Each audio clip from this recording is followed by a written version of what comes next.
guys, welcome back. Obviously you can tell in the intro clip, I broke the fun meter, aka the bumper on the 850 here. But I also broke the taillight housing and the snow flaps pretty beat up, but don't need to worry about that this video. It's because we're putting on a BMP backwoods rear bumper on it, and I'll do a quick install for all you guys. So I'll show you what the bumper looks like. So here's the bumper. It's got the nice little BMP logo painted. The back part is like a textured plastic, not plastic, a textured coating, and it seems pretty durable, seems pretty tough. Even the powder coating on this seems good. And this bolts up to the factory location as well as rivets everywhere else. So we'll bolt this up and we'll have to drill out holes for each rivet and pop rivet them in. It does come with rivets and looks like all stainless hardware, so should be a pretty straightforward install. And so for people who you don't know, the reason why this bumper actually broke is it came up off a drift and the sled pogoed straight down on like a berm of a field. So operator error, not the snowmobile's fault. But if you look at this bumper, that is some very thin aluminum. So to prevent that from happening again, that's why we're putting the BMP bumper on. BMP bumper is obviously a lot stronger. It's going to follow the bottom of the tunnel here, and I believe this seam kind of at an angle like so. And this bumper is, I think, is going to be a little bit longer than stock because it's going to go past the bend or the kink point of this tunnel. Say if I did pogo this sled again and I hit hard enough, the sled would probably kink somewhere in here, because this is where the running board ends, this is where the bumper ends, so here's probably the weakest point.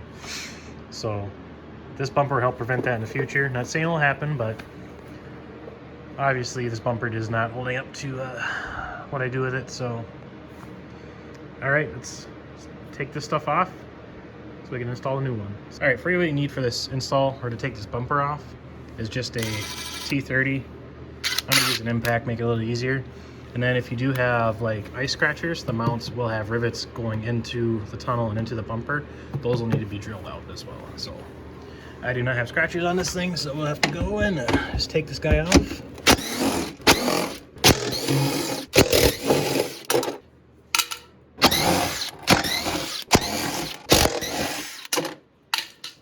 There you go, old bumper's off.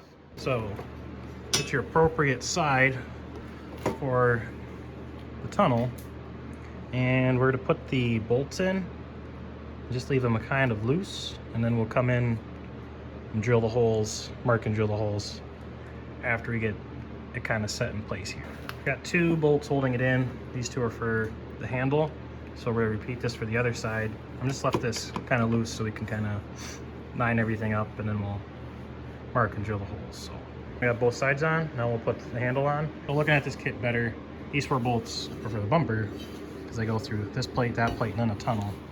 And then they give you a bunch of nuts, and you'll reuse some of your bolts. So I did not realize that, so let's get these swapped over. For you guys wondering, I did use the washers as factory did, so.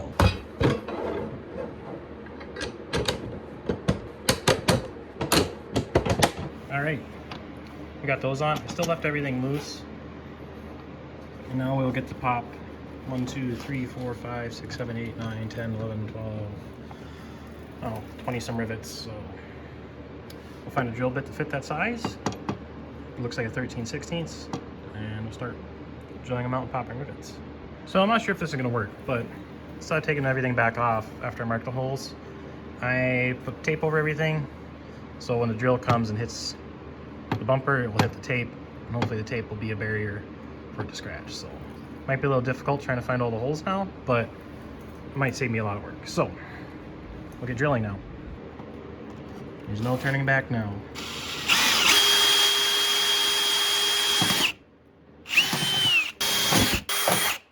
So I am coming behind here with the rivets, making sure they're all lining up as I go, so stuff doesn't move and the holes don't line up. I was able to get these kind of in at an angle.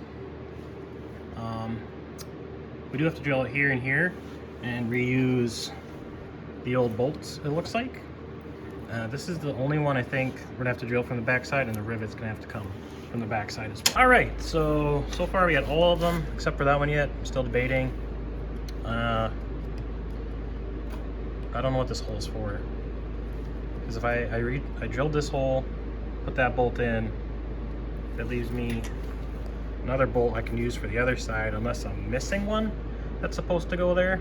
Or this is maybe for another accessory that doesn't exist. Maybe this one was too and I wasn't supposed to drill it out, but I did. So we'll just match it to the other side and we'll have either one extra bolt or one extra hole. All right, so we got this side done. We're gonna go copy the other side, and then we'll grab our rivet gun and pop all these rivets.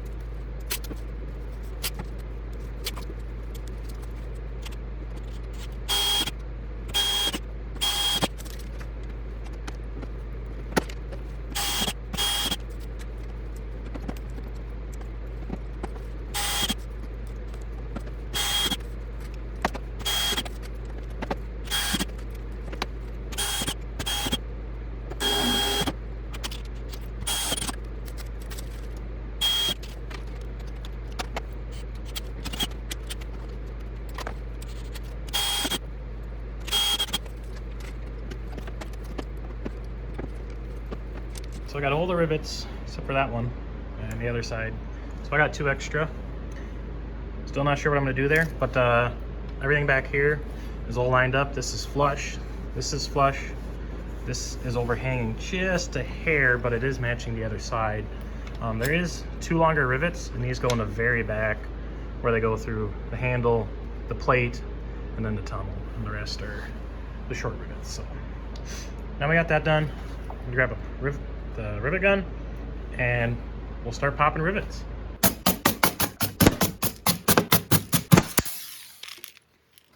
All right, that's one side down, other than tightening up the bolts, and we'll move on to the other side. So I didn't show you guys tightening up these bolts. It was I did use 2 hands to do that. I am out here by myself, so yeah, after I popped all these rivets, I just went ahead and tightened down these bolts.